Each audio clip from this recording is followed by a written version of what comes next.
Yang pertama, wahidatun bi asyratin wahya ala sahihil jismi. Yang pertama menurut nepegah Imam As-Sayuti, tama sedekah saboh nemalah 10. Yang kesau, yang ke urang yang sehat jisim, urang yang tegar. Kena tama sedekah urang yang tegar ni. Tajuk waju peng, cok peng 40 lebih. Agaknya tajuk. Yang 10 tama sedekah, sertuh kebalah Allah Ta'ala. Saboh sedekah, 10 kebalah Allah Ta'ala. Yang ke urang yang sehat jisim. Ya, benar. Wa wahidatun bitis'ina wahya 'alal a'ma wal mubtali. Yang kedua ni pegah Imam As-Sayuti, tama sedekah saboh gebalah tikurung peluh po. Yang kesau wahya 'alal a'ma wal mubtali. Tama sedekah kurang yang buta. Tama sedekah kurang kenang bala. Kena lagi tajak bak galon lagi tanya. Watai tajak bak galon kena urang lagi-lagi sedekah urang buta kan. Yang saboh sama sedekah tikurung peluh balah Allah Taala. Atau urang yang kena bencana, kena banjir atau kebakaran atau tsunami dan lain macam. Tama sedekah saboh tikurung peluh balah. Ya, menang kedua. Tingkat yang kelih nepegah Imam As-Sayuti, wa wahidatun bitis aimiatin wahya ala dzi qarabatin muhtajin. Yang kelih nepegah Imam As-Sayuti, tama sedekah saboh nebalah 300 ribu. Nebalah 300 ribu. Nyo kusuk tama sedekah kepada 300 ribu ala dzi qarabatin. Tama sedekah kepada kerabat-kerabat tanyu yang akan berhajat. Kadang lagi tanyo saudara-saudara adro tu cukup berat perlai ke peng. Imutang peng bat tanyo tapu utang peng keji tama sedekah keji. Nyo saboh sama sedekah 300 kebelah oleh Allah Taala. Benar. Nyo tingkat yang kelih. Tingkat yang keput nekun le Imam As-Sayuti wa wahidatun bi mi'ati alfin wahya 'alal abawaini.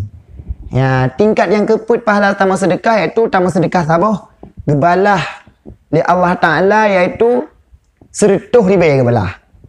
Yang kesor tama sedekah alal abawaini dak tu dua orang si. Maka lagi tanya hendak ji betapa le sedekah yang terutama ialah kepada orang si. Di samping senang hati orang si dan pahala pun juga mengalir.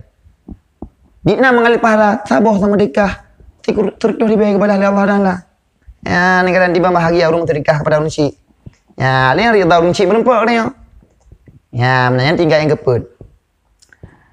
Adapun tingkat yang kelima menurut yang nekun Imam As-Sayuti, wa wahidatun bitis aimiati alfin wahya 'alal alim au faqihin. Jadi yang terakhir iaitu tingkat yang kelima pahala tama sedekah saboh tama sedekah gebalah li Allah Taala 300 ribu.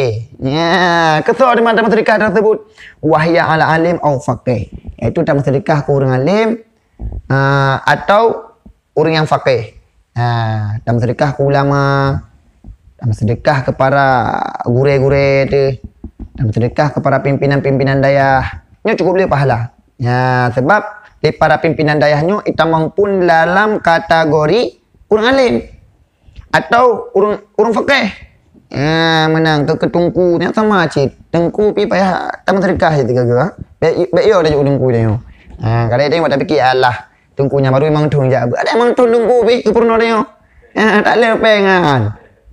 Lepas tama sedekah ganyan. Puya teman. Benar. Nyo tak bahas tentang seputaran pahala sedekah. Jadi tak ulang kata. Yang pertama saboh tama sedekah gebalah 10 iaitu tama sedekah kepada orang yang sehat jisim. Yang kedua tama sedekah saboh gebalah 10 iaitu kepada orang yang buta atau orang kena musibah. Yang kelih iaitu tama sedekah saboh kepada 10 iaitu tama sedekah kepada kerabat yang berhajat. Yang keempat tama sedekah saboh kepada 100 ribu iaitu tama sedekah kepada dua orang syik. Yang kelima tama sedekah saboh kepada 10 ribu iaitu kepada orang alim atau orang yang faqih. Benar.